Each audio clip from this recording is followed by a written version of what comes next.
হর হর মহাদেব। মহাশিবরাত্রি সিরিজে আপনাকে স্বাগত। আমি অঙ্কিতা। আমি শিবরাত্রির জন্য নিজের হাতে শিবলিঙ্গ তৈরি করেছি।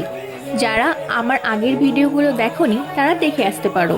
শিবরাত্রিতে ঠাকুর ঘরকে আমি এইভাবে সাজিয়েছিলাম। নিশীথকালে শিবলিঙ্গে পঞ্চামৃত অভিষেক করার পর আমি ভোগ নিবেদন করে আরতি করেছিলাম। শিবরাত্রির দিন আমার খুব ঠান্ডা লেগেছিল, কিন্তু তাও আমি উপোস করেছিলাম। আমি জানি যে আমি উপোস করলে আমার সব শরীর খারাপ ঠিক হয়ে যাবে, তোমরা দেখলেই বুঝতে পারবে। আর আমি সব নিয়ম জানি না, আমার মন থেকে আমার যেটা আসে আমি সেটাই করি, কারণ আমি ছোটোবেলা থেকে যেরকম দেখেছি পুজো করা সেইভাবেই আমি আমার পুজোটা করার চেষ্টা করেছি। অনেকের হয় না ছোটোবেলা থেকে না জেনেই কোনো জিনিস লাইফের পার্ট হয়ে যায়, সেরকমই আমার জন্য এই পুজোটা। আমার ছোটোবেলাতেই প্রত্যেক মাসে একটার পর একটা পুজো দেখে দেখেই বড় হয়েছে। একজন বাঙালি হিন্দুর বাড়িতে যেরকম 12 মাসে 13 পার্বণ চলে, সেরকমই আমাদের বাড়িতে প্রত্যেক মাসে কোনো না কোনো পুজো হতো। তো এখান থেকেই পুজো দেখা, পুজো শেখা, পুজো কী করে করতে হয় সেটা থেকেই জ্ঞান অর্জন করে আজকে আমি আমার পুজোটা করছিলাম। আমাদের মতো যাদের বাড়িতে এরকম সারা বছর পুজো হয় তারাও আমার সাথে রিলেট করতে পারবে। আমি যখন আরতি করছিলাম পিছনে বাবা মা কাসর আর শঙ্খ বাজাচ্ছিল।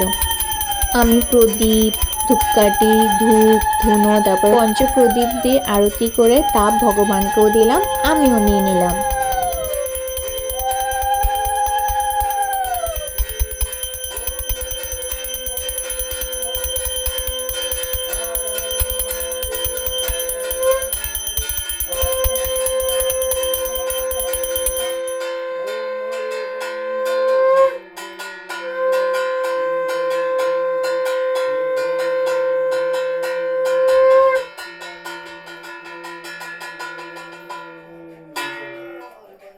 এরপর মোমবাতি, ফুল, জলশঙ্খ দিয়ে মন মতো ভক্তি ভরে আরতি করে আরতিটা সম্পন্ন করলাম।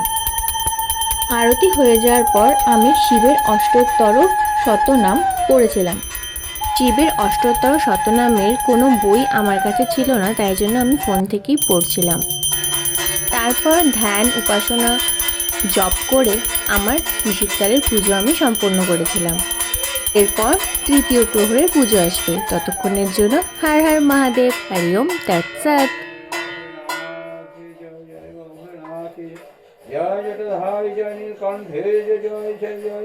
শিব অষ্টোত্তর শতনামাবলী। ওং নমঃ শিবায়, ওং মহেশ্বরায় নমঃ, ওং সং ভবে নমঃ,